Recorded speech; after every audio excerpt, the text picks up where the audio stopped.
I'm Dave McKenna. Welcome to the San Juan Worm. This is the first fly in Hareline Dubbin's top 20 fly patterns for the beginner. This is a great kit. I chose this on the basis to instruct our beginner's fly tying course because Hareline Dubbin chose great materials and thought out the skill progression for each fly.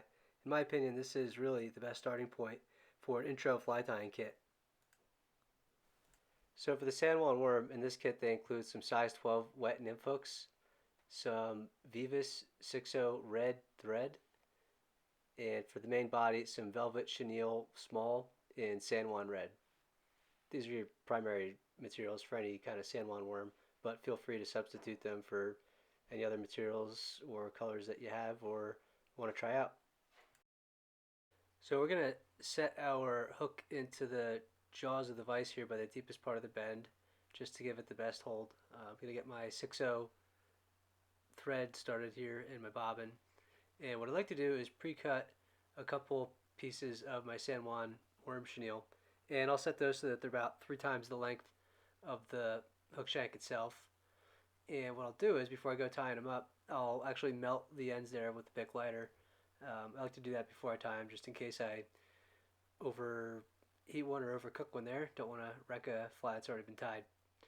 So just kind of measure that up against the hook shank. Now we're going to take our thread here and we're going to do what's called a jam knot. And in my left hand, because I'm righty, in my thumb and index finger, I'm going to take that thread tag end and I'm going to tie over it a couple times, keeping some strong tension on there before I trim that down with my scissors. And that's going to let me get a nice thread base going. And you notice I leave a couple millimeters behind the hook eye to actually finish the fly.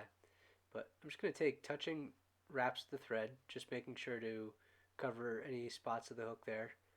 So we've got some thread for our San Juan worm to lock into when we finish it off.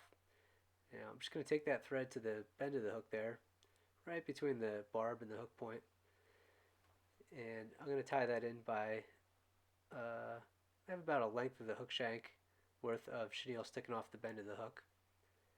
And I'm going to do what's called a pinch wrap, where I bring that thread up in between my fingers here and lock that chenille down with a couple of wraps in the same place.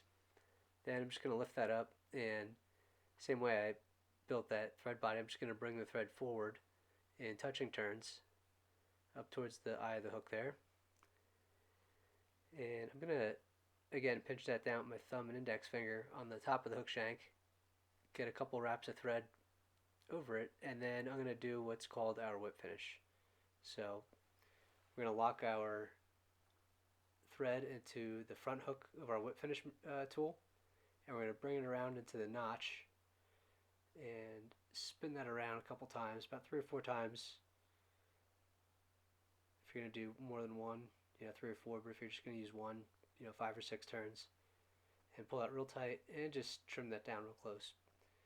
Next thing that I like to do is just put some Zap-A-Gap on the threads and chenille on those thread wraps. That's going to lock the worm down, make it a lot more durable, because you're going to catch a lot of trout with this fly, so this will hold up much longer and keep it from coming apart after the first few fish. And that's pretty much it. That's a real simple fly. We learned our basic thread tension, our whip finish, and building up a nice even taper. We hope you enjoyed the video. If you did, please subscribe and be sure to follow us at Guide Flies on Instagram and Facebook.